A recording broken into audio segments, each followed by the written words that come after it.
जय समस्त good morning.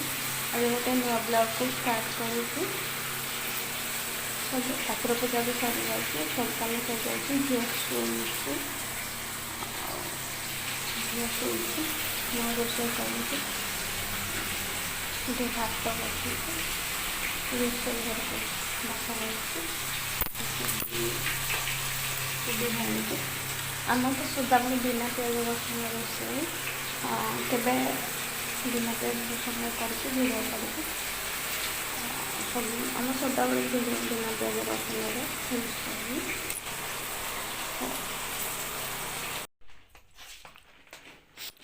जय गुरु गुड इवनिंग। आम ए मार्केट बाहरी मार्केट जाऊँ